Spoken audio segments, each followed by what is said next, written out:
On this show, we cover some sensitive topics. Though the obituaries may be outlandish, the people are real. Names have been changed or omitted in order to respect both the deceased and the survived by. While death is no laughing matter, some petty last words can provide some pretty entertaining comic relief. Welcome to Obituary.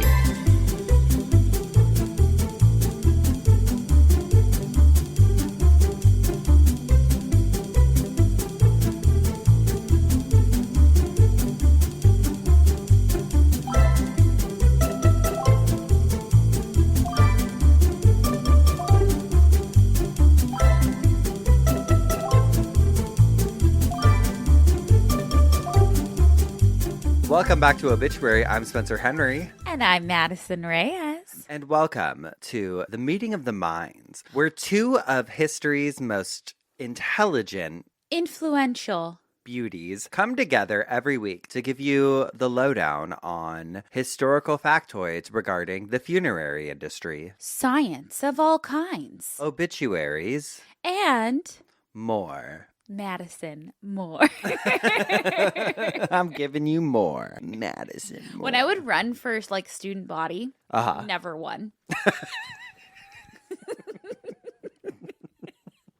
Never did. Sorry. You could run for student body here. Okay. I wish I still had a student body, honey. She got that principal padonk. Got that principal walk. That secretary. It's okay. I'm just a creepy janitor, so yeah, I'm right there with you. But when I would run, I'd always try. I'd always give it the college try. So growing up, had two big standard poodles, right? Uh-huh. So there's a picture of me with them on the poster. I got to find the poster. Hung it all around school. My maiden name is Moore. And so it was, why settle for less when you can have more? Madison Moore for student body president or whatever. Mm-hmm. I don't even think I made it onto the team. Well, I told you when we started the podcast, I was like, your stage name. You should just use your maiden name for your stage name because it sounds so good together. I know. Maddie Moore. Marie Moore. Maddie Marie Moore. That was your old Instagram. Yeah? Maddie Marie Moore. Yeah, now it's Madison Mr. Eyes. What have they done with her? What have they done with her? You want to talk about corruption in Hollywood, honey? Oh my God. Can we talk about it? Yeah, sure. What's up with that? Can we talk about something that is so disgusting? What? And you probably saw it because you watched SNL. And Cisco and I watched SNL. Did you see the Progresso soup candy? Yes.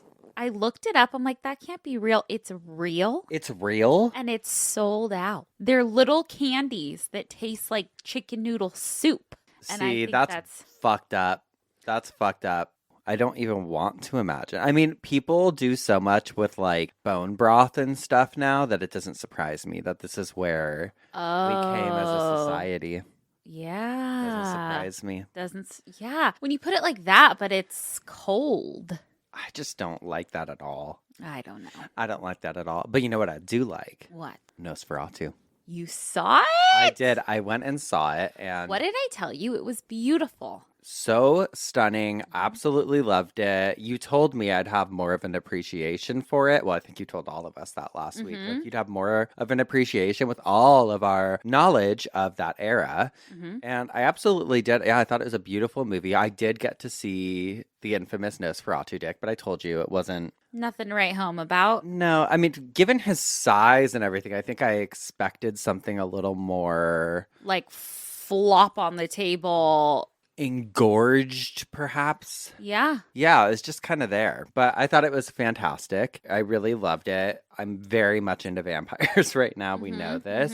And that's actually what prompted my coffin spinner today, which I'm going to go ahead and get into. Just kidding. Imagine we just skip everything. Just really throw everyone for a loop. One day we should just go. We should look up what International Backwards Day is and just throw everyone for a real loop. Oh, perfect. Start with dumb criminals and Yeah. Okay. Work our way back. No, but I really love the movie. I do have to say, and I think because you and I talk about this, we don't go to the movies a ton. Mm-hmm. I didn't realize, like, I was paying attention when I was booking our tickets, but I'm like, it is so much money to go to the movies. And I don't Yes. notice the price of anything ever. It's I one know. of my, like, toxic flaws is that I just, Yeah. I just don't look. And then you get up to the register and you're like, Like, fuck. paying for the snacks and stuff Yeah.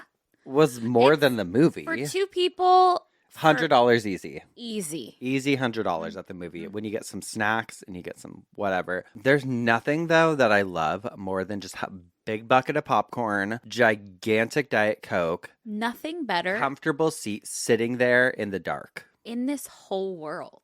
There's nothing better. Like truly, I need to go to the movies more. Are you getting emotional? And I just feel like I just get that me time. I know. Last week talking about like, you really got to take time for yourself. Oh, you got to rest. You got to rest. You do. All about rest. Won't be resting this weekend because guess what? Dad's coming back tomorrow. Come back to my house tomorrow. Daddy's home. Daddy's home, baby. He is coming here because we're going back to Supercross this weekend, Yes. and I'm so excited. Yes. Another bucket of nachos. That's a close second for me. Love sitting in a movie theater. Love sitting in an arena watching people on dirt bikes while I eat nachos out of a helmet. Yeah. That's probably another simple pleasure I really That's a enjoy. good one. That is a good one. Hi, Chuny. Hi, Hot Dog. Thank you for gracing us Hi, thank you so much. with your presence. You're late. Yeah, where were you? You're late for recording, babe. She was hooking up something over there. she I was think or lighting something. she was changing the cards in the camera and making sure She the was audio levels were correct. This is our sound engineer, Hot Dog. And she was at craft services and sad news. Oh. David Lynch died. Oh my god, I know. Really sad. I feel like Eraserhead is one of those movies where you remember where you were when you were shown that the first time. Yeah, wild. I was at this older gentleman's house. Well, maybe it was No. because of that. No. Not like that. It was like after an AA meeting. I was with my friend girl, and she was like my age. We were probably like 18. And then there was this older guy who came to all of these.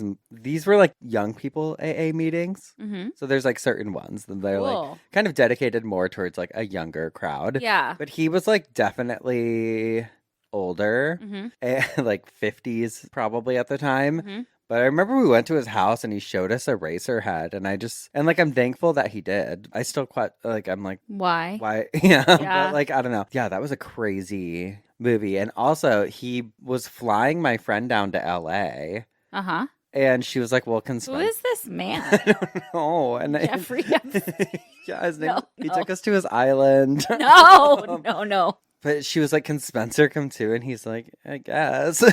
Because she was like one of my best friends at the time. And so we went down, and I remember, I mean, I'm 18, and we were like staying now. in Hollywood. Yeah, I'm 18 right now. So I was 7.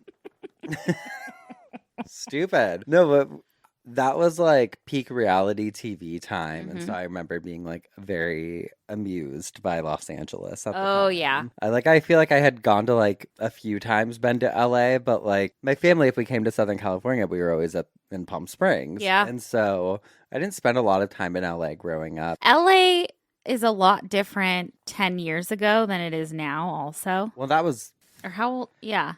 probably closer to like 15 15, years yeah. ago. Yeah. Things were, Melrose was still like it. Poppin'. Yeah. A lot of it was just like a vibe still at that time. I mean, that was like 2010-ish. Yeah. Well, anyway, we are so sad Oh, yeah, David about Lynch. David Lynch. You know what I did? That was creative genius. I looked at the death of someone and I said, how can I make this about me? Well, I was going to make it about me also, so I was waiting for you to Oh, stop. wait, yeah. Because I feel like I have a special connection with him. It has nothing, well, it has some things to do with him, but like, how can we make this about us? Okay, I went to film school. Okay, so I just remembered my experience watching Eraserhead. Madison has a special connection to him. Better than you. Better than your story. I went to film school at Cal State Fullerton. I was in their film we get it. department. So, I didn't retain any of it except for old Hollywood stuff. That was it. But ask me about ratios. I'm like, I don't know how I passed. Anyway, so I have a degree in film and and so she just feels really close to David Lynch. No, because Bob Engel was a teacher there and he was a writing partner of David Lynch, or he helped with Twin Peaks. And I got chosen to interview him for this thing. And I hadn't seen Twin Peaks. So I remember I was in Hawaii for Halloween in college. And I had to sit in the hotel room for 2 days straight and watch every Twin Peaks episode ever. Just so you knew. Just so I knew. See, even if I did that, I probably wouldn't remember any of it. Well, the minute you sit down and try to interview someone who's really special and important. Yeah. And there's cameras on you. I'm like, what's your name? Uh-huh. Bill? Who are you? Yeah. That is cool though that you got to do that. I know. I wish I could find the footage. Me too. And if you ever do find it. My hair was red in it. That's right. Yeah. Because I've seen pictures of you from that. I know a lot of these stories, so I'm not an asshole ignoring her. I know these stories. This is not the first time hearing it. But I can pretend. It's not. Oh, wow. It's not the second or third, and it won't be the last. I'm hearing this for the first time. Uh-oh. Uh-oh. Big Donnie's back. That was actually her hair inspiration, and then it just got a little too red. Donnie, it's my body inspiration. God. Oh, shit. Okay, pull it together. Pull it together. Pull it together. Did we talk? Oh, no, we talked about that on Patreon. I was going to talk about the magic, but we talked about that on Patreon. Yeah. No, so go to Patreon if you want to hear about that. I'll talk about that again on Patreon though today. What are you getting into this week? Wait. Wait, wait. I have a listener email. Excuse me, that's my job. I know. I have a good one. I know, but I also have a listener email this week. Okay. We're in rare form. To be candid, it is that time of the month for me, and I'm in so much pain, so I have a lot of Tylenol in my system, and her liver is about to shut down. I'm in so much pain. I canceled a workout today, which I don't do, and I'm just hurting. Just going through it. I'm going through it. I've cried already today. Weird. Yeah. You called me yesterday and we're like, I've just been crying. It's like, sorry, I could girl. cry at the drop of a hat, and I'm not a crier, really. I think because Lexapro numbs you out, but on my period, I'm like, oh my God. Well, I saw a video on TikTok, which went away for 16 hours last time we were talking about how it was going to go away. And it was of a guy putting his dog down. Why would you watch that? Well, it just popped up. I didn't know what was happening. And then I got sucked in, started crying, went and hugged my dogs for 20 minutes. So she's fragile today. I've been fragile. She's been fragile. Yeah. It's okay. We all have those moments. You don't know what it's like. I don't. I have a listener email. Okay. It says, hello, I'm a longtime listener and fan of you both. I've always meant to write in as I have stories that I think would relate and be interesting for your show, but that will be another day. Right now, I want to say, fuck you. I'm just kidding. Good for them. I'd love that. Rip us a new one. Right now, I felt this article about a cemetery in LA needed a moment in the spotlight. It gave me an overwhelming feeling of appreciation for people like this. They all sounded so perfect for the job they have. Okay. And it brought tears to my eyes. Okay. Get ready. Okay, so I'm gonna cry. No, it says, this is from the New York Times. It says, as the living fled, a race to save the dead at an Altadena cemetery. Oh. Workers at the Mountain View Cemetery had unique concerns the night the Eaton fire broke out. The 55-acre expanse may also have spared some homes from the flames. Quote, as she drove to work, Genevieve Alba could see the flames churning through the mountains above Altadena. They looked far off, and with a funeral the next day, there was still plenty to do. A woman needed to be prepared for the service, a careful embalming task that Miss Alba began around 3:30 a.m. in a windowless room at the Mountain View Mortuary and Cemetery. The smell of smoke was getting worse and worse, but Miss Alba thought little of it as she focused intently on bathing the woman and setting her features. Then, as the sun began to rise, her boss flew into the room in a panic. The town, he told her, was on fire. Oh. They rushed outside and saw home after home consumed by flames. The sky was just red and there was explosions everywhere, recalled Miss Alba, 30. At a cemetery, there's a lot to consider when flames are upon you. Employees thought of their own safety, yes, but also felt a duty to those who entrusted them with their dearly departed loved ones. In the moment, the employees' first thought was the formaldehyde.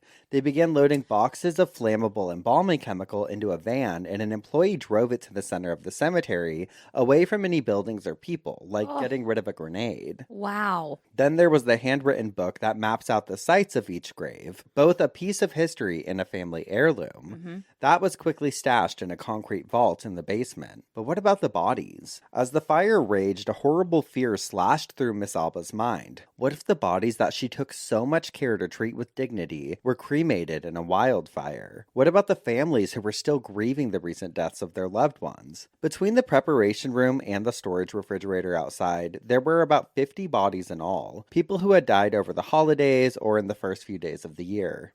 The Mountain View Cemetery on the southwest end of Altadena is an oasis of nature. Palm trees and pines stand tall, casting shadows on the grass and graves below. Bird calls replace the droning sounds of a Los Angeles suburb, and coyotes can sometimes be spotted strolling between headstones. It turns out that this suburban expanse of nature with granite markers, well-spaced trees, and manicured grass covering about 55 acres may also have deprived the Eaton fire of fuel and protected the homes to the south of it. Wow. Together, the cemetery and its 2 mausoleums are the final resting place for about 142,000 people. Oh, wow. More than 3 times the population of Altadena. It finds its origin in the death of one young woman 143 years ago. When Laura Giddings died of tuberculosis in her early 20s, her father, seeking a proper place to bury her, founded the cemetery in 1882.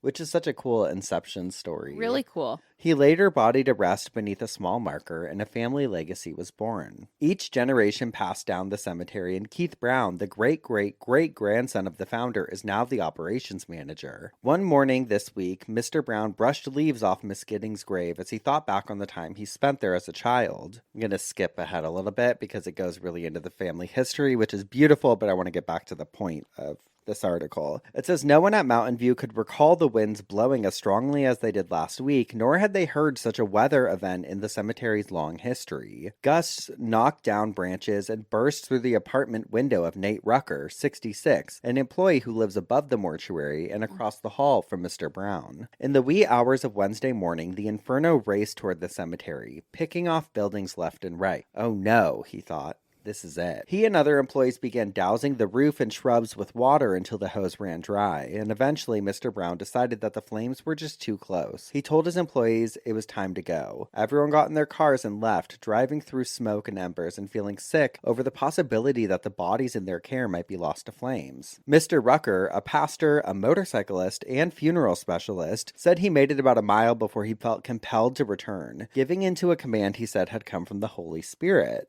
He got back to his apartment at the mortuary and packed his most important possessions in his car, including his wife's ashes, in case he had to leave again. As the flames moved even closer, he got to work, grabbing 8 fire extinguishers from around the building and trying to douse the flames, which had reached a line of hedges just feet from an outdoor refrigerator room where dozens of bodies were stored.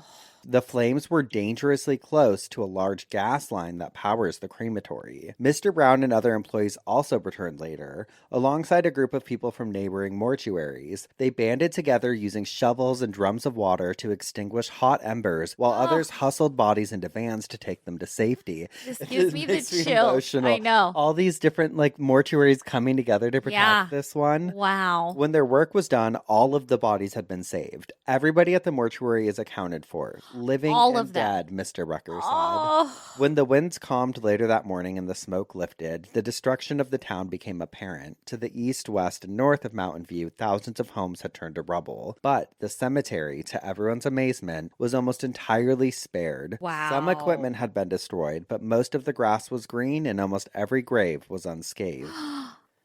Isn't that incredible? That is incredible. I mean, God, the fires, we've talked about this so much, were such a tragedy. But stories like this, like they They give you hope and restore your faith in humanity. Yes. That was written by Nicholas Bogle Burroughs for the New York Times. Wow. Incredible, right? That's so cool to know that they care so much about their dead. Well, we know a lot of funeral homes that we've talked about on the show that would not give a fuck. They'd just be out of there. I know. So amazing commitment from everyone coming together. And I just loved this story so much. Thank you to the Geoff who sent that into us. It's heartwarming. And we'll link the article in the sources if you want to read the full thing. But yeah, I thought it was great. Wow. Yeah, I thought that was cool. Oh, I love that. I know. I never go into our email, so I just got lucky because seeing that one, I don't know why I was in there. Wow. Really, really emotional, but great. Yeah. Are you ready for another listener email? Sure am. I was so excited I wanted to tell you. Oh, you almost did on the phone the other day. I feel like you called me and you're like, my listener email this week. Yeah, I love it. Okay, the subject line was, we had too much fun at a funeral home. And it says, hello to my favorite best-selling authors, Doris and Desi Hot Dog in the latest edition, Frankie. Aww. My mother struggled with addiction her whole life. She passed away without any life insurance or money, so all of her final arrangements are being made very simple because financially it is falling entirely on me. Rough. That's super rough. Due to the simplicity of it all, we probably could have made it out of the funeral home in 20 minutes, but we ended up spending 2 hours. Love that. Why? Because you just can't take someone like Carly and I to a funeral home. We get it. Truly, despite the sadness of the moment, we had a blast. Almost as soon as we sat down, I told the funeral director, so there's this podcast we listen to called Obituary. To my surprise, this gentleman, who is my grandfather's age, immediately responded with, oh, we know it well.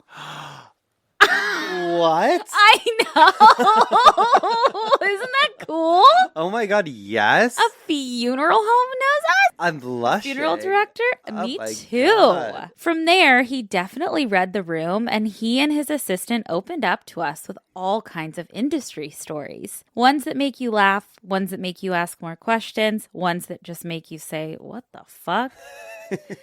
Everything happened so quickly when my mother died. It was a blur of one decision after another. I wasn't sure how quickly my mother would be cremated and how quickly I would need an urn, so I panicked and had one shipped express to the funeral home without asking them. When I apologized for this, the funeral director told me he would rather it be an urn he dropped off unannounced than something else. I said, what kind of things are people shipping here? He then proceeded to tell me about receiving a call one day from an adult son who wanted to use their funeral home for his mother who had just passed. The funeral director proceeded to ask where Mom was so they could go and collect her. The son told the funeral director, in the parking lot. The funeral director said lots of people die in parking lots, so he wasn't surprised and continued with his usual questions. What parking lot? Then the son said, your parking lot. We are outside. As it turns out, Mom died at home. The son and his wife then promptly loaded Mom into the back seat,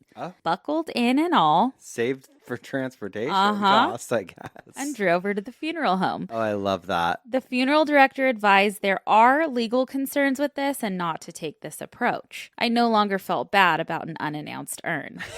Anyway, there's so much more to tell, but this was long enough. Last thing I will say is this podcast allowed me to be brave writing my mother's obituary, something I probably never would have considered before.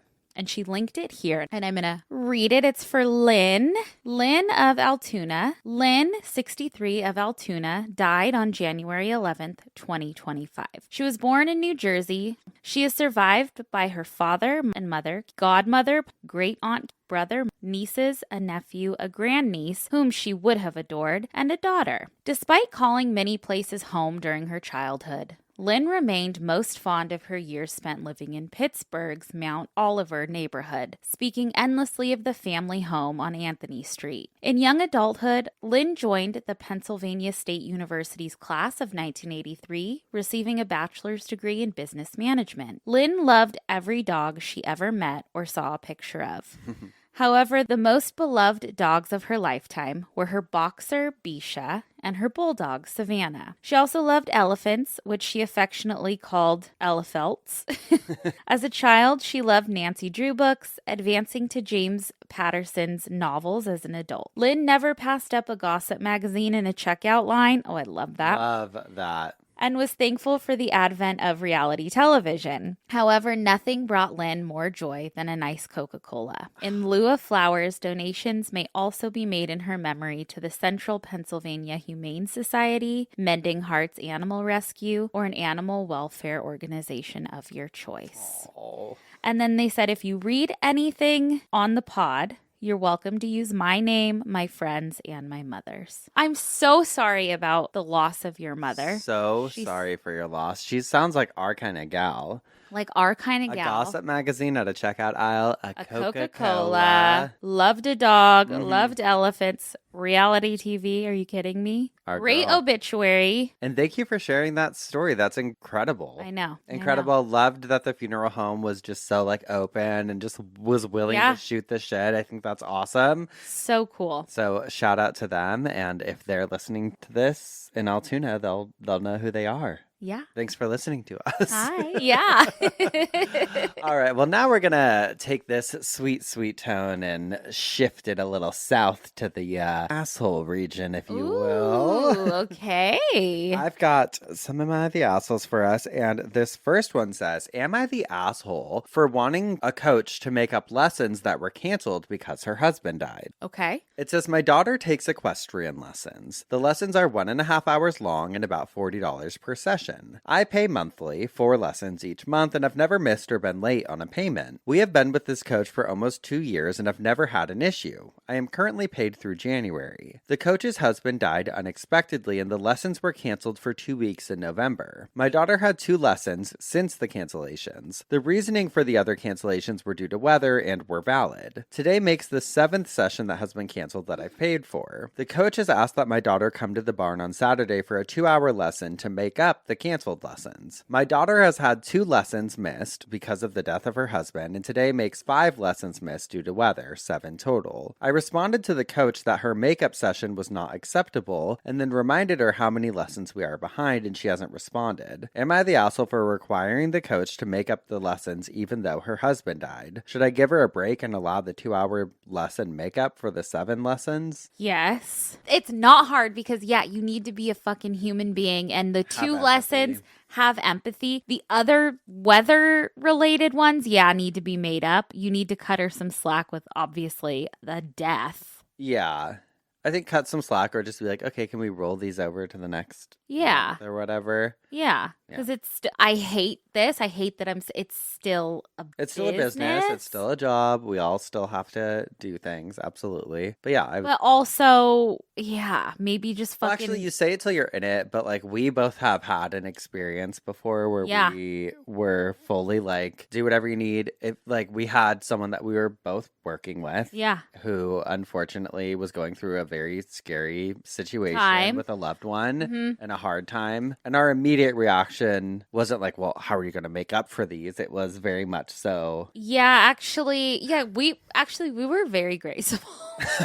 Actually, we were very humble and very graceful, actually. And we were like, hey, if you need money to buy a plane ticket, we can prepay anything. So, actually cut her some fucking slack. Cut some slack. It's not that is your daughter going to forget how to ride a horse? Come on. I would say roll over some of the lessons. The weather-related ones, absolutely. But the 2 because of her husband or whatever, give her a fucking break. Yeah. And that's for any business.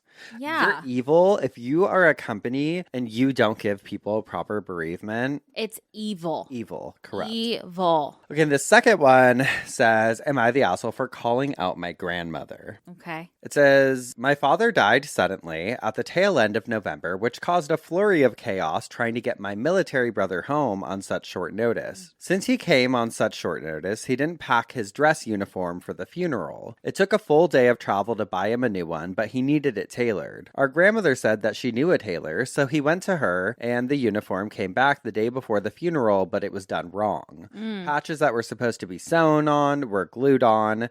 Brand new shirt, ruined. We were understandably angry and frantic as we were trying to figure out what to do, while my grandmother scurries away as if she were a kicked puppy. We barely had time to get a new shirt from a military surplus store and hand sew the glue-covered patches in place. Thankfully, the patches weren't ruined, as those would have been even harder to find. Funeral happens, my brother goes back overseas, and we didn't hear a single word from my grandmother, who had supposedly been very upset about my father's death. Christmas Eve, roughly 2 weeks after the funeral and everything else, I haven't been able to function because I'm so heartbroken. Normally on Christmas Eve, we go out to celebrate with my family one town over. My mother stayed in town with me to be my support, but neither of us told the family we weren't coming out. We didn't hear a word from my grandmother, aunts, or cousins. In a fit of upset and hurt, I texted my grandma a few messages about how my brother and I survived our father's full military honors funeral, getting my brother's uniform fixed, getting him back to his duty station, and how he wouldn't be coming out to Christmas. How I'm hurt she didn't check in with us about anything, and some sarcastic "thanks for asking" tacked on at the end. The next morning she texted back, ignored essentially everything I messaged her, and replied saying she would reimburse my brother for his uniform. Didn't say anything about missing us at Christmas or asking how we're coping or offering any form of support, which is what I wanted and needed. I messaged back telling her that she missed the point. All she kept saying was stuff about my brother's uniform, and then suddenly talking about how she felt like a failure after I told her I'm hurting and you don't seem to care. For more context, this isn't the first time she bailed when my immediate family was going through some rough times.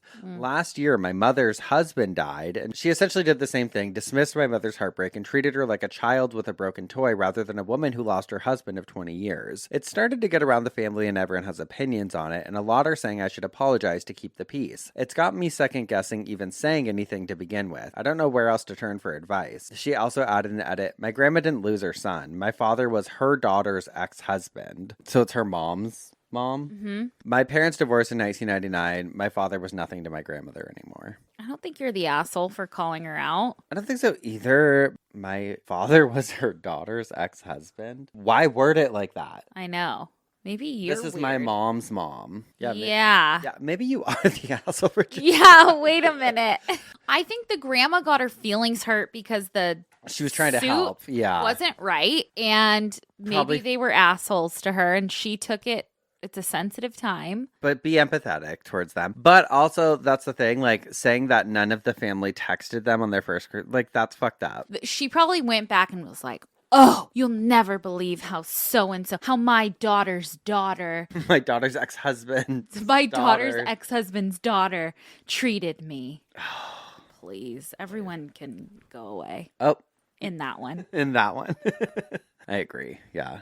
Annoying. Yeah. God, well, I'm up first this week. Oh, God, I gotta keep reading. Which means you have to keep reading. You should have a side bitch. I do. Okay. So this is for Anita Bryant Dry, former Miss Oklahoma, three-time Grammy-nominated singer, author, recipient of the USO Silver Medallion for Service, Veterans of Foreign Wars Leadership Gold Medallion, and Al Jolson Gold Medallion. Our show's very military today. Yeah, military focus. Died at her home in Edmond, Oklahoma on Monday, December 16th, 2024, surrounded by her family and friends. She was 84 years old. Born on March 25th, 1940 in Barnsdall, Oklahoma to Lenora Bryant and Warren Bryant, Anita spent her early years surrounded by the love of her family, the Christian faith that would guide her throughout her life. Her passion for music and performance blossomed early, leading her to a career that included her own TV show at the age of 12, her crowning as Miss Oklahoma at the age of 18, guest spots on Arthur Godfrey's CBS programs and on Dick Clark's American Bandstand, and chart hits Till There Was You, Paper Roses, In My Little Corner of the World, and Wonderland by Night. For 7 consecutive years, Anita performed with Bob Hope's holiday tours for the U.S. troops abroad. Hope dubbed her his troops' den mother because of her propensity for taking care of others. She sang at the White House for President Lyndon B. Johnson and at his graveside service. In 1968, Anita sang at both the Republican and the Democratic National Conventions, and she was known especially for her rendition of Battle Hymn of the Republic. On the lighter entertainment side, Anita also sang at the Super Bowl in 1971 and co-hosted the nationally televised segment of the Orange Bowl parade for 9 years. She served as the TV spokesperson for Florida Orange Juice for 9 years and for Coca-Cola for 7 years. Later in life, she led Anita Bryant Ministries International, an organization encouraging others to live with faith and purpose. Such dedication extended to her family. She was a loving mother to her 4 children and a devoted grandmother to her 7 grandchildren. May Anita's memory and her faith in eternal life through Christ comfort all who embraced her.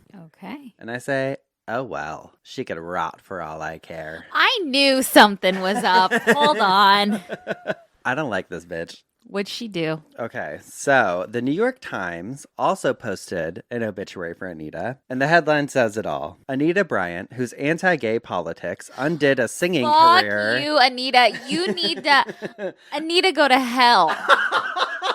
It says whose anti-gay politics undid a singing career is dead at 84. Good. Before anyone fucking says anything, fuck off. No, I'm not dealing with it. Okay. Oh, I remember when fucking What? Who's gonna say anything? Oh. Someone you want to listen? No. Okay, true. The former beauty queen and spokeswoman for Florida Orange Juice was an all-American entertainer before she began crusading against LGBTQ rights. In the New York Times obituary, they discuss her fall from grace, writing, in early 1977, Miami, where Miss Bryant lived, gave its final approval to an ordinance prohibiting discrimination against homosexuals. A group of opponents, led by Miss Anita Bryant, turned up to protest. The ordinance condones immorality and discriminates against my children's rights to grow up in a healthy, decent community, she said. Oh, you're fucking rotten little slut. She founded Save Our Children, an anti-gay organization that gave rise to the modern-day religious rights strategy of tying homosexuality to perceived threats against children. Her public image, many called her a Christian celebrity, was changed forever. In October of 1977, at a news conference in Des Moines, a demonstrator walked up to Miss Bryant and pushed a banana cream pie into her face. At least it was fruit pie, Miss Bryant ad-libbed. What the fuck? So she likes it? No, they were saying, she said, kind of like, because they call gay men fruits. Yeah. Like that. As the cameras rolled and pie filling clung to her cheeks, she began to pray. We're praying for him to be delivered from his deviant lifestyle, Father. And then broke down into tears. She is a rat. But I was just like, girl, whatever. Because here's the thing. You don't have to even say anything about anything. Yeah, no, rot, girl. I don't give a Here's fuck. the thing. You can fucking, if you're gonna call yourself a Christian, then talk the talk and walk the walk, baby. Because I know plenty of people who identify themselves as Christians and who are hateful. So active in their church, and I've never heard a hateful thing come from their mouth. Like all that judgment and shit is weird bullshit that you're doing, and I don't fucking like it. So if you do fucked up shit like that, whether it's against gay people or people of different races or whatever, you can go fuck yourself. And I'll read your obituary. What's that quote? I'll read your obituary with glee. Yeah, absolutely. Your obituary can't come soon enough. Oops. All right. Well, things just got really heated for us, but not as hot as they are for Anita right now. So we're going to take a quick break. And when we come back, Madison will tell us what had her spinning in her coffin this week. Bye-bye. We'll be right back. And we're back. What had you spinning in your coffin this week? Okay, Geoffs. This week, I kept getting videos on TikTok of like military guards guarding a tomb. And then the chain. You weren't lying. This is very military focused. Very military focused. I am the daughter of an Air Force veteran. You are. And my dad was in the military too, girl. Yeah. Actually. Yeah. And we're not in the military, but we're serving every week. My nephew's in the Air Force. He is. And we're so proud of him. We're so proud. So I kept getting, and these videos are beautiful, like of the changing of the guard and how serious it is. And it's really cool to watch. You guys should look it up. But well, first of all, I think I kept getting those videos because I was watching so much inauguration footage because I was like, Not me. oh, I was, because I was like, January 6th is not going to fucking happen again. Can we talk about fucking Billy Ray Cyrus? What a train wreck. What a train wreck. My achy, breaky heart. No, he's walking around like this. Like this. Oh, take my heart. Oh, down road. That was terrible. Crazy. Crazy. The whole thing, you know. Crazy. We're not political here, but I think you probably know where we stand. Anyway, I kept getting these videos, so I'm going to do a deep dive on it, and it's the Tomb of the Unknown Soldier. Oh, that's a good one. Now, you beat me to it. I've had that on the list before. Really? Yeah. See, I've always heard of it, right? I don't know anything about it. Neither do I. I've always heard of it, and I didn't know much about it other than it's the Tomb of the Unknown Soldier. So here we go. So the Tomb of the Unknown Soldier is a real tomb with a real body or bodies in it. Bodies. We'll get into that. Located at the Arlington National Cemetery in Virginia. And really quick, a little bit about the Arlington National Cemetery. Oh, I've been. Oh, you have? Yeah. Okay, well, for those of you that haven't, I've seen the ceremony, actually. Oh. Now it's all coming back to me now. What ceremony? The Tomb of the Unknown Soldier? Yeah, they come and what they the do fuck? They come and I have pictures of me and my whole family there. Yeah, they come and they do like a full. I'm sorry, I don't want to be disrespectful. Will you find them so I can put them in here? Yeah, but I fully have been to this. Next. Next topic. God. I don't mean to laugh. It's a very serious topic, but I'm just laughing because I'm like, oh my God, wait, no, I've been there. I've been to this. Okay, yeah. okay. Well, for everybody who fucking hasn't fucking been, I'm a little more connected to this than you are, actually. It's the largest military cemetery in the United States. It's shut the fuck up. It's 1,100 acres. President's buried there. Of beautiful cemetery. Which presidents? John F. Kennedy's buried there. I remember seeing his grave there. I think Lyndon B. Johnson's there too. No? I think so. Okay. Maybe, I don't know. I know JFK is buried there. Yeah, it's a beautiful cemetery. It is beautiful. It overlooks the river. Sure does. The Potomac River that divides Washington, D.C. with Virginia. Mm-hmm. I'm going to do a hate crime. Anita! Anita!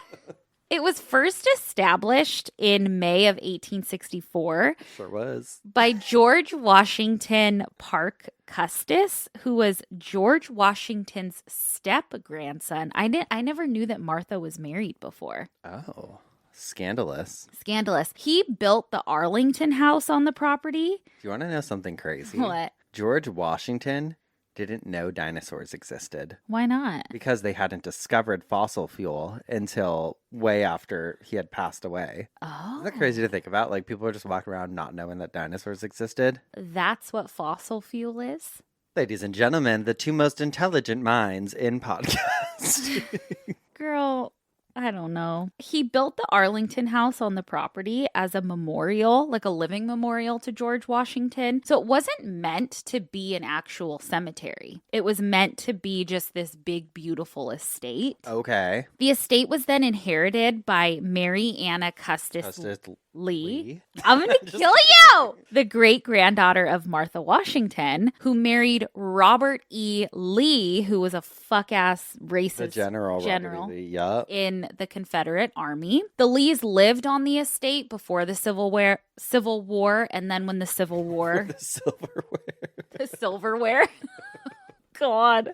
When the Civil War broke out, Robert E. Lee left Arlington to join the Confederacy or the Confederate Army. The federal government then swooped in, seized the property in 1861, claiming it for unpaid taxes, I guess. And then the U.S. government began using the land. And I found this on Atlas Obscura. They wrote an article, a different thing about like Robert E. Lee, but I was reading the article and it says, quote, local papers reported that Union troops were preparing to claim the estate almost as soon as Lee left. Today, it is expected that 10,000 of our soldiers will cross the Potomac and encamp on Arlington Heights, the Adams Sentinel wrote. There's a video I took at the Arlington Cemetery. Beautiful. Look how big it is, though. It's huge. It's massive. It was raining, so we had to wear ponchos. Oh, what year was that? 2018, Okay. around the same time that you and I got into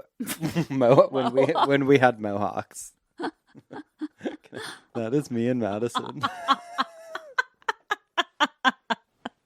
That was your Bobby Hill era.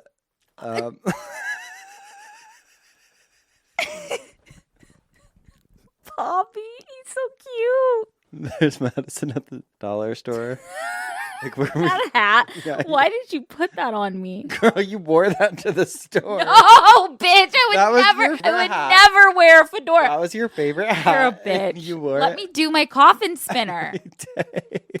Let me do my coffin Okay, spinner. sorry. I just wanted to look at my pictures from when I was living it.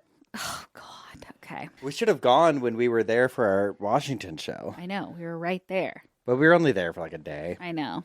There was drama. Remember the awful hotel? We had to switch hotels. Things were hanging off. Yeah. Okay, it goes on to say their tents whitening the very ground on which is located the residence of General Lee, the commander of the Virginia forces. Lee's wife, Mary, fled after instructing servants to put away the carpets and curtains and to find a new home for the cat. The troops arrived by the thousands, and before they are called to the battlefield, Poole writes, they acted as if they were on holiday. They promenaded between the portico's Doric columns, stuccoed and artfully painted to resemble marble. They got up to a little mischief, marking a few walls with triumphant graffiti, pilfering china made in Mount Vernon, and rooting through the possessions the Lee family left behind. In 1864, the U.S. government began using the land to bury soldiers. Then it officially became the Arlington National Cemetery, and it was only about 200 acres and has obviously expanded a ton over time. But the tomb of the unknown soldier was erected on November 11th, 1921, on Armistice Day, which is now Veterans Day. This was to honor unidentified soldiers or soldiers whose remains haven't been found who died in World War I. Yep. The tomb has since expanded to obviously represent unidentified soldiers from all different conflicts. And this wasn't the first of its kind, though. So the U.S. got the idea for this because the British had a tomb at Westminster Abbey called the Tomb of the Unknown Warrior. Part of the inscription of that warrior's tomb says,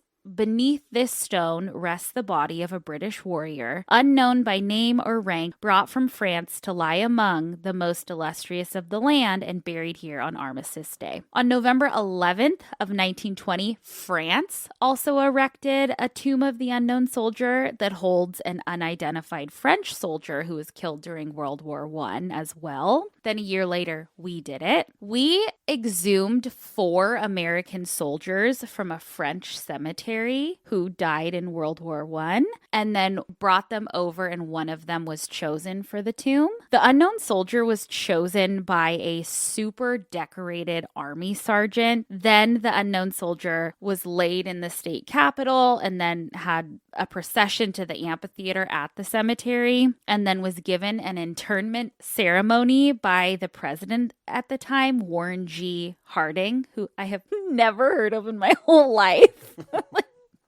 No clue, okay? The unknown soldier was not only given the Medal of Honor, but also heavily decorated by other countries. On the Arlington National Cemetery website, they have so much reading material. And I was in the student and teachers reading material. Uh-huh. And they had the funeral pamphlets from the first unknown soldier. And it says the unknown soldier is decorated with the Congressional Medal of Honor and with the Distinguished Service Cross by the President of the United States. And then it goes on. There was a Belgian thing. The King of England gave him the Victoria Cross. Like the French gave him something. Like, so he was, the unknown soldier's decorated, super, super decorated. This is a picture of the ceremony. Beautiful. That's what it looked like. Yeah. The U.S.'s tomb for the unknown soldier is super beautiful today, but it started out as just a marble slab.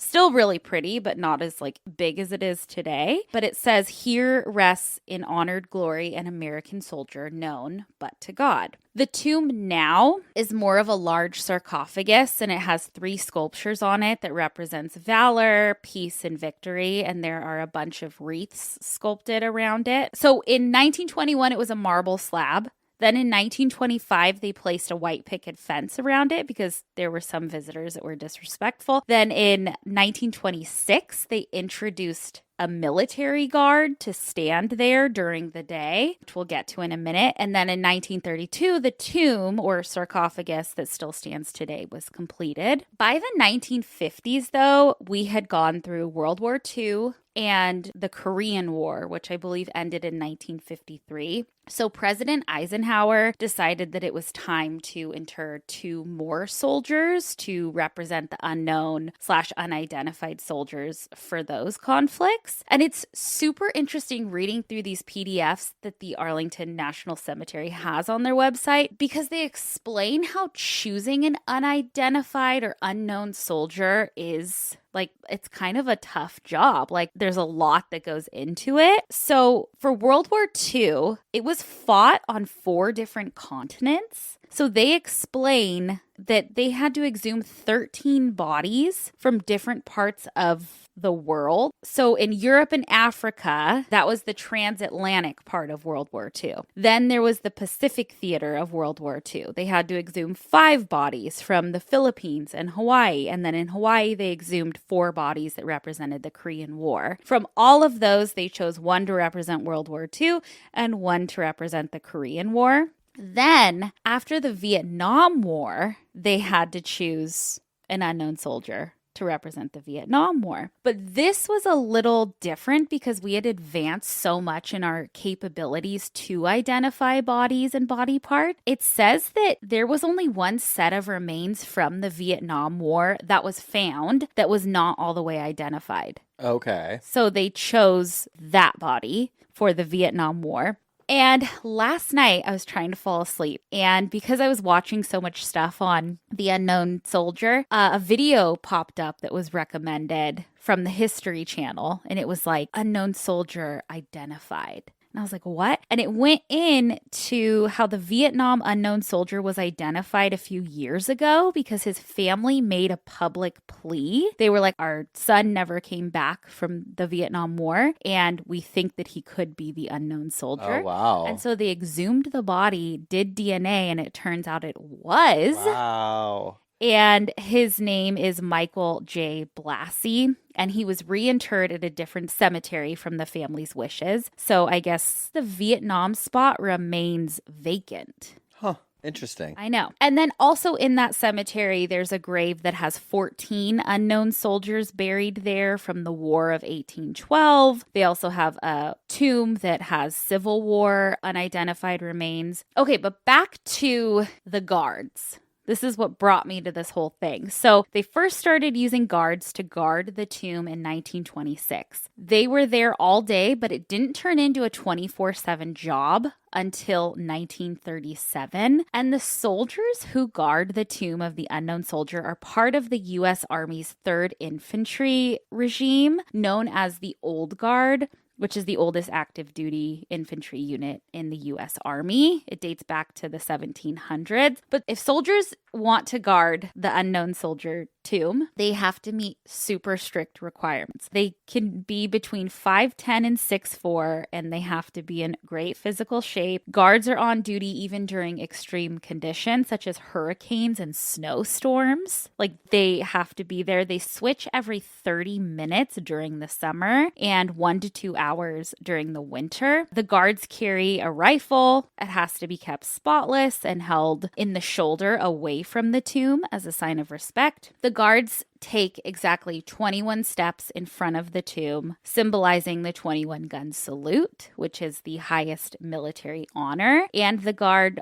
pauses for 21 seconds at each turn, and every movement is super calculated and deliberate to convey honor and respect. And the guards who complete their training earn the Tomb Guard Identification Badge, which is one of the Army's rarest honors. And I guess only fewer than 700 soldiers have earned this badge since it was created in 1958. Wow. Yeah. Like a little lesson to relearn. Like, I know it probably sounds crazy to be like, oh, I forgot that I went there. Like, because when you were talking about the Tomb of the Unknown Soldier, I was like, why does that sound so familiar to me? And the second you said, I'm like, oh, okay. Yeah. But well, it is such a big, beautiful cemetery that there's probably so beautiful. much to look at. Well, that was also right after my mom died. So everything was a blur. Well, no, because you know what it was? It's so like our middle school did an 8th grade field trip where we flew to, did your school do that? You fly to DC? Yeah, I didn't do it, but. You go to New York and you go to DC. Yeah. I didn't go because I was smoking cigarettes behind 7-Eleven.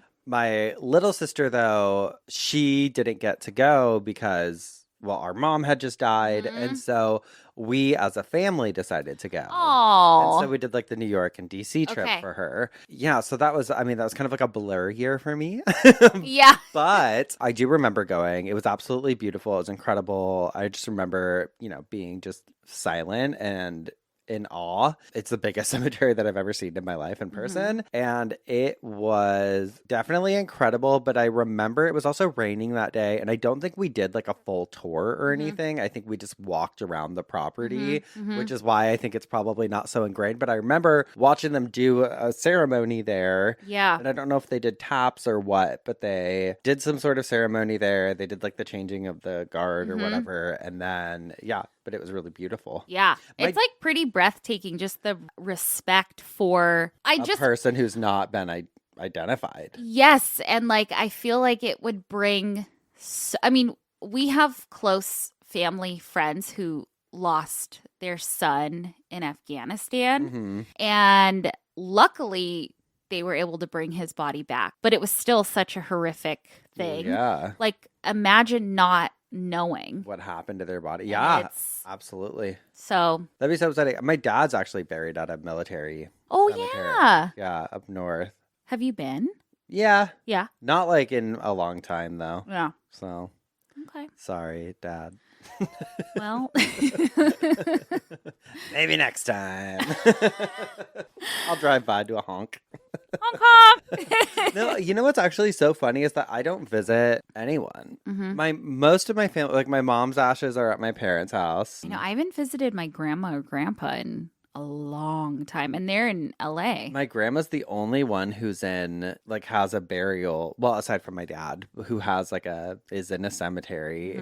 I've visited her maybe once. Was she cremated? No? Yeah. Oh, okay, but she's okay. Yeah.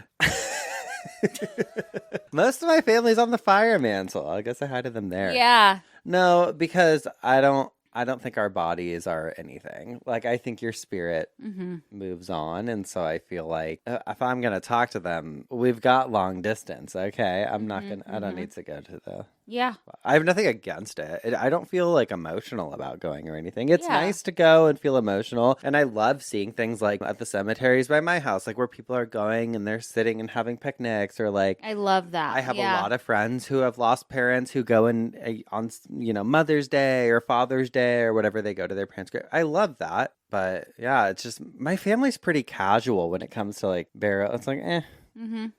Usually it's spreading ashes somewhere or we don't do a whole to-do. Okay. Okay. Oh, great. Well, cool. Well, should we take a little break and then hear what had you spinning? Oh, I need a break. Okay, Anita. And then, yeah, when we come back, I'll tell you what had me spinning in my coffin. We'll be right back. And we're back. Spencer, what had you spinning in your coffin? Well, Geoffs, Valentine's Day is probably around right now.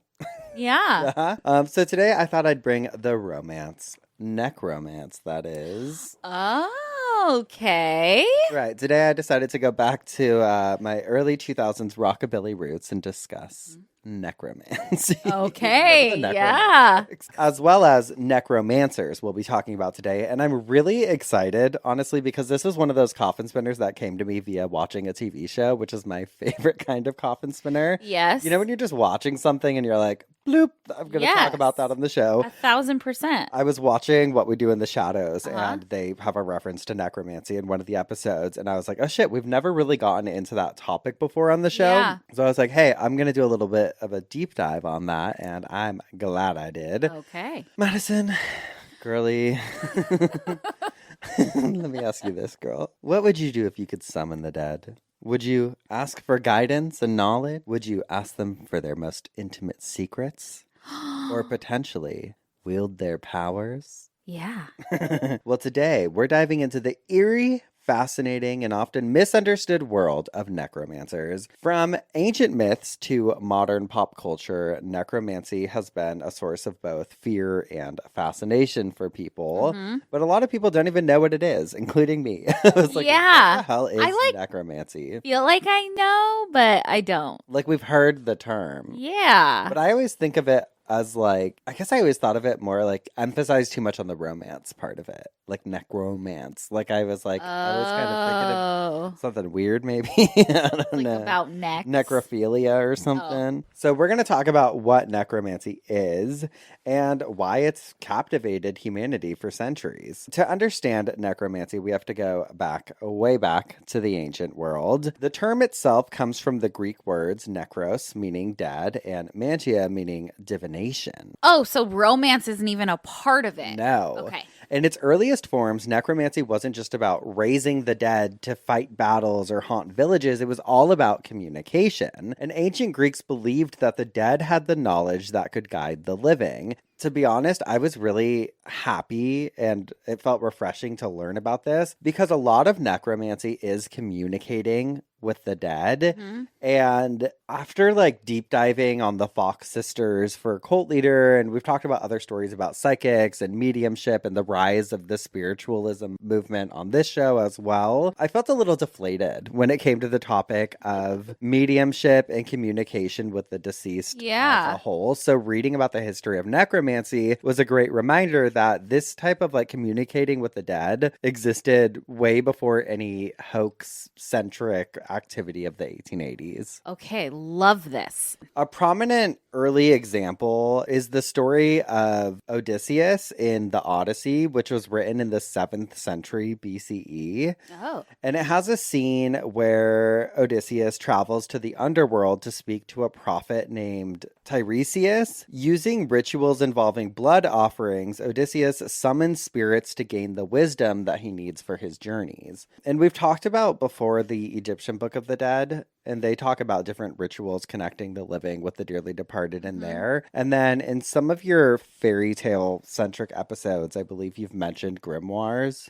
which also often made references to connecting with the deceased as well. And there's a lot of researchers that claim that necromancy may be associated with early shamanism as well. Okay. So like, I don't know, tapping into more of like that clairvoyant type of vibe. But tons of other religions and regions alike have their own sacred practices for connecting with the deceased. But it got me thinking, like, what is the difference here between a medium and a necromancer? Yeah. Because... well, I guess a medium's not summoning. Sure they are. Okay. Aren't they summoning spirits to come forward to talk to them? Oh, I guess. I feel like when I think of summoning, I think of like bringing them into this plane. So what would a medium be doing to you? A medium can connect with the other side. The veil is thin for a medium. They can go to the other side, hear the chitter chatter. Uh-huh. but they don't bring them back. Okay. That's just what I don't know. I would agree with that. And I think it all depends. Like, I feel like everyone operates differently. So that could be an example of like what a difference would be. I think a lot of times, especially throughout history, a necromancer is doing it more for a specific reason, like trying to gain some sort of knowledge or... It's a little shady.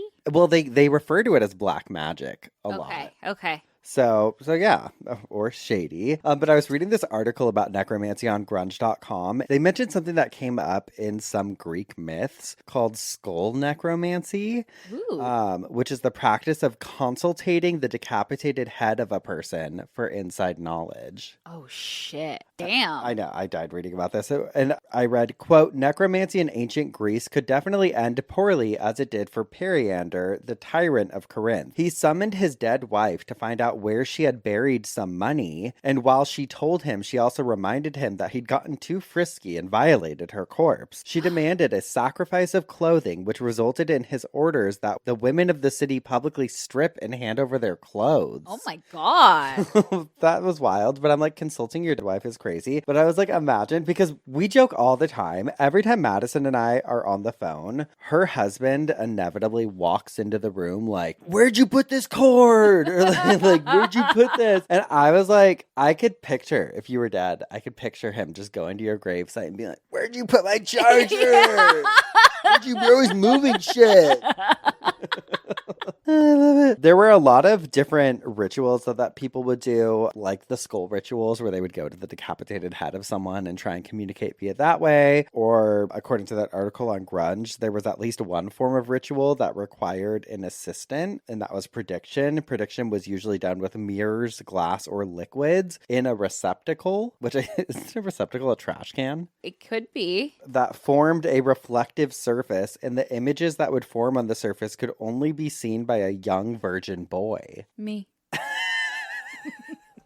But yeah, so I mean, necromancy is literally just communicating with the dead, but kind of usually with some sort of purpose in mind. A lot of times it tied into like fortune telling too. Mm-hmm. So it was more asking the dead for a reason versus just trying to communicate with them in order to talk to them for like shits and giggles. So could like a Ouija board be considered necromancy because you're asking it questions? Yeah. No, yes. Okay. Fully. And so they say the Ouija board is kind of like a distant relative of necromancy because when I was researching it, a lot of it talked about like it went very much out of practice during like the Victorian era, especially when everyone started coming up with all these new methods of necromancy, which would be like the Ouija board or knocking ceremonies like the Fox sisters did and stuff, which predated the Ouija board. But yeah, it's kind of like, which I guess transcends into now, which would be, I don't even know, probably tarot card readings,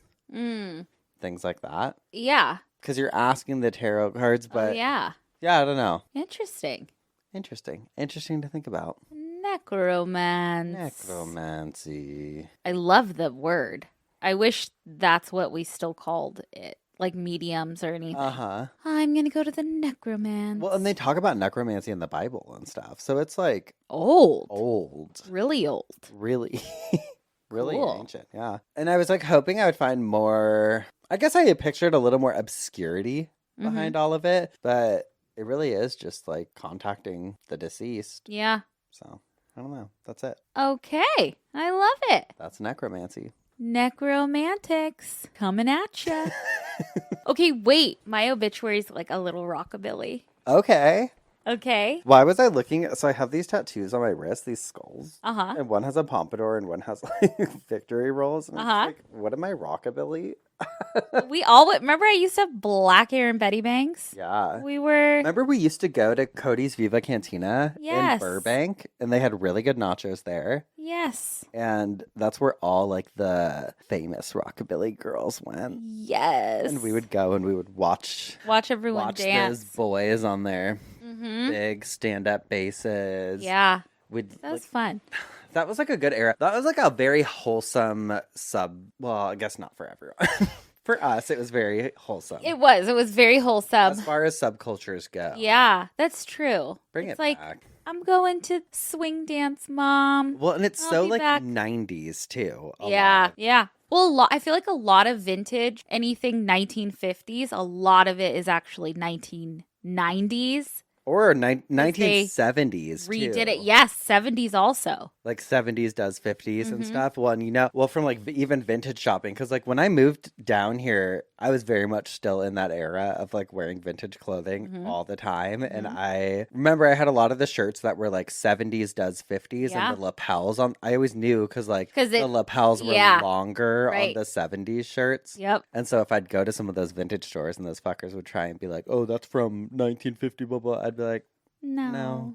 We know. Well, Okay, tell me about your rockabilly obituary. it's pin-uppy. Okay.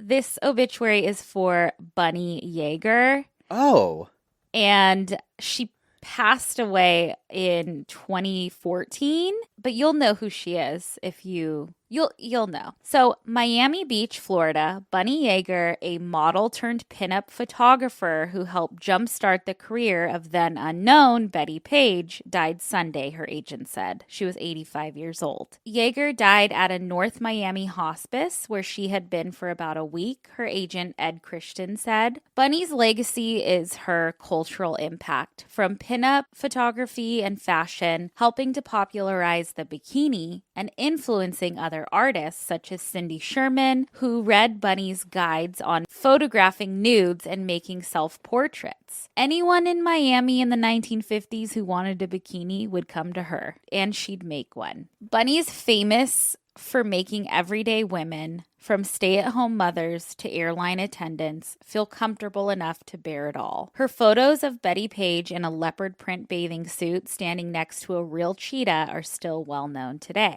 They all wanted to model for me because they knew that I wouldn't take advantage of them, she told the Associated Press during a 2013 interview. And I wouldn't push them to do nude if they didn't want to do nudes. It wasn't a day when nude photography was prevalent. Linnea Eleanor Yeager was born in Wilkinsburg, Pennsylvania on March 13, 1929, and in the 1940s became one of the most photographed models in Miami during her early career. She later turned the camera on herself, posing in bathing suits she handmade for her 5'9" frame. Her self-portraits were turned into a book, How I Photograph Myself, in 1964. She began taking photos of Betty Page in 1954 as she began her career behind the camera. She published about a dozen books, and her work has been displayed in art galleries across the world. Besides the iconic Betty Page photo, Bunny also shot stills of the Swedish actress Ursula Andress, who starred in the 1962 James Bond film Dr. No in a white bikini, a knife sheathed at her side. hell yeah. Bunny said she had few requests when several magazines began to struggle or went out of business over the last decade. But her career returned to the spotlight in 2010 when the Warhol Museum in Pittsburgh held an exhibit of her work. There was also an exhibit in Miami in 2013. And I still get that little tingle when I see the photos on the wall, she said on the Latter-day Attention. In her studio, Bunny kept a stash of photos no one had seen in cabinets. They will be included in a new book she's finishing, scheduled for publication in September, celebrating the 60th anniversary of Bunny's first photo shoots with Betty Page. I would love that book. I know, me too. I'm still feeling like a little child and excited over everything new that comes along in my life, she said in 2013. I don't know where it will lead to yet, but it sounds good to me. She passed a year later. I love that. I forgot about know. Bunny Yeager. I want to I know. rewatch I have the movie on DVD. Me too. I do too. Yeah? Yes. And it's from like Blockbuster, and I never gave it back. I love that movie. Calling the police. Calling the police. Okay, I have an obituary that I love that was featured on legacy.com. Okay. This is for David Reyes, and I'll show you the obituary picture after, but I love it. It is with heavy hearts and a cacophony of intermittent, upset horsey noises that family and friends of David Lawrence Reyes, 38, announced his passing at home in Huntsville, Alabama on November 2nd, 2024. Dave, who infamously pressed his lips together while exhaling, produced a sound identical to a disgruntled horse whenever annoyed, and left us all with an unfillable void and permanent urge to roll our eyes skyward, as if he might roll his right back. Local legend has it that the Reyes family was the first in Wisconsin to plant their crops in orderly rows rather than just scattering seed all over willy-nilly Wisconsin style, as was tradition. And since you can't exactly prove they didn't, and this isn't a peer-reviewed journal or anything, you should probably just believe us, out of respect. This innovation eventually earned the Reyes family the honor of having a road that goes from one place and nothing to another place with nothing named after them. A road that even today travelers refer to as adequately maintained. After graduating high school in the normal amount of time, that road, combined with several others, would take Dave out of New Berlin and to college at UW-La Crosse, where he acquired a generationally appropriate amount of student debt and earned a Bachelor of Science and a master's degree in plant stuff, biochemistry and plant biology. After college, fueled by wanderlust and a relentless urge to play Thin Lizzy's The Boys Are Back in Town as many times as possible, in as many places as possible, until people around him demanded he knock it the F off, Dave embarked on his own explorations. Like a Rockets-era James Harden, he traveled extensively and called not only Des Moines, Iowa and Huntsville, Alabama home, but also South Korea, where he developed a love for kimchi and discovered there's a whole other Korea just above the one he was occupying. In addition to being the best son, brother, friend, honorary uncle, and moonwalker most will ever be lucky to know, Dave was also a fashion icon, known for turning grass green zip-up hoodies, punny t-shirts, and those hats from Peaky Blinders into millennial essentials. Dave enjoyed being right, Belle and Sebastian, naps, sea potatoes, which is what scientists call manatees, soup, cabbage, weird plants, normal plants, the part of Wall-E where the dinosaurs start freaking out in the kitchen, cheering for the Brewers, being obtuse for sport, dank memes, and performing choreographed dances to the hit song Call Your Girlfriend by Robin with friends. Oh, love that song. His very favorite pastimes, however, happened outdoors, hiking and camping to remote locations where he had to filter his own water, carry everything on his back like the trash lady from the labyrinth, and where he could find himself or get lost and taken by feral mountain people. Wild, empathetic, insanely witty, and, for most, an intellectual superior, Dave delivered the kind of friendship that should come standard, but that, sadly, most won't experience even once. No one deserved David, they just lucked out. They met him in college, or the womb, or through their cool friends. In a cold world, time with Dave was like a seat by the fire, complete with funny stories and near emergencies that became funny stories later. Even if it was inconvenient, or he didn't want to, or it was cold, or it was hard, Dave made you feel like you mattered even if you didn't, because that matters. As much, Dave will be remembered often and fondly. On Dre's days and by surprise, likely right up until we're taken by the nonsensical dreamscape waiting in our own last naps. And until then, should you encounter one of us lost in a Dave memory, at least now you might understand why we all sound like horses with terribly broken hearts. Oh. Dave is preceded in death by his father, paternal grandparents, beloved cat, dog, nephew, and of course, all the other dead people on the planet. Dave is survived by his mother, sister, twin sister, and best roommate ever, maternal grandparents, pet nieces and nephews, and many more other lucky family and friends. For those wishing to honor Dave's memory, consider visiting every national park, dating someone who looks like they'll ruin your credit, buying a Honda, and driving it until Jesus snatches the wheel, calling an old friend, making up an elaborate fake life story to tell strangers at hotel bars, finding out what that plant do, or simply eating your favorite Icelandic gummy candies until you get gummy tummy. Again, and if the spirit moves you, throwing Monster Mash on at the nearest jukebox a solid 10-15 times. Yes, in a row. It's a graveyard smash. Oh, how cute. I have to show you his obituary picture. I love it. Oh, he's so cool. Just smoking a pipe with his cat. He sounds like a very fun and loved guy. Very loved. Yeah. Very loved. Oh. Oh. Well, some people that weren't loved enough. Weren't loved enough. We've spun in our coffins. We've bitched our obituaries. It's time for some dumb-ass criminals. Who you got? Mine's from the New York Post. Okay. This just happened January 15th. Okay. It says he's a choosy criminal. A knife-wielding menace nicknamed the Haggler after midnight is on the loose after mugging a dozen people in Brooklyn and Queens and bizarrely negotiating over what to steal, cops said. Okay. He's got a strange MO. He offers to haggle with his victims, so we call him the Haggler after midnight. If the victim produces property that they are going to give up, he says, no, I don't want that. I want that. So he'll choose. Okay. Police said the picky prowler struck 11 times in Bushwick, East New York, Cypress Hills, and Ridgewood during a 2-month spree that began in November. The robber approaches Hispanic men between ages 20 and 40, walking home after work, and haggles in both Spanish and English before riding off on a scooter with the unsuspecting victim's cell phones and cash. And there's all these pictures of him. It's innocent individuals going home from work being targeted. Damn. The chief warned his attacks are getting more brazen, more bold, and more violent. So he hasn't been caught? No.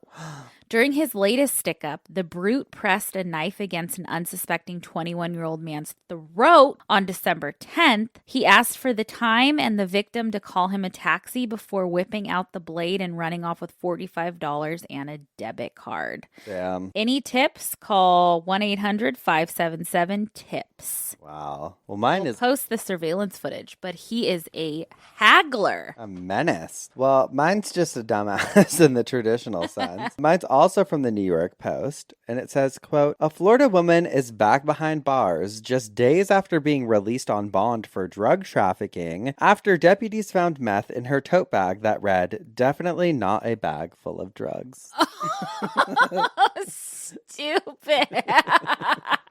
Hey, love her. Kitschy. Taryn Ackery's latest legal troubles began when the car she was a passenger in was pulled over by a deputy last week, the Brevard County Sheriff's Office wrote on its Facebook page on Sunday. We've heard Brevard County Right? quite a bit. A million times. What you got going on over there? Deputy Lexi Gordon's canine unit dog, Aurora, detected something amiss in a few bags belonging to Ackery that were inside the vehicle. The driver let the deputy search the car, insisting that nothing illegal should be inside, the sheriff's office said, but the driver was mistaken. The bags were loaded with illegal contraband. Well, unfortunately for him, this is the part you can't make up, as Ackery had a few bags on her, with one of them had the words on it, definitely not a bag full of drugs. The sheriff's office wrote, the bag was filled with snacks. Just kidding. It was actually drugs. That's right. She actually had a bag with drugs in it that said on the side, definitely not a bag full of drugs. The statement continued. Look how sad she is. Oh, she's so sad. You know, she was like, this'll throw him off. This'll throw him off. They'll, like a what is it? Psychological, yeah. Oh, yeah.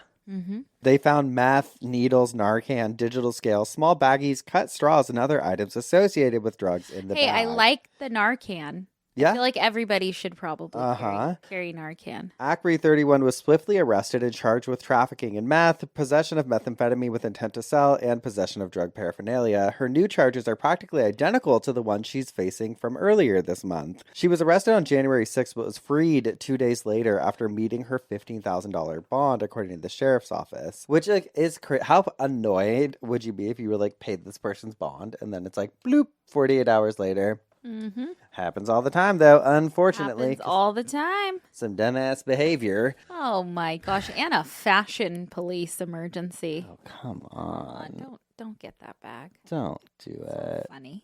No, you're not tricking anyone. No. Well, that's it for the week. Oh, my gosh. If you want more of us, you can head over to our Patreon at patreon.com/cultleader. And if you want to watch us, you can head to our YouTube. youtube.com/obituary podcast. And then everything else, if you forget that, it's on obituarypodcast.com. Yep. And literally everything. Everything you could ever want. And that's it for the week. But we'll be back next week with some more coffin spinners. And obituaries. And dumb ass criminals. Goodbye. Goodbye.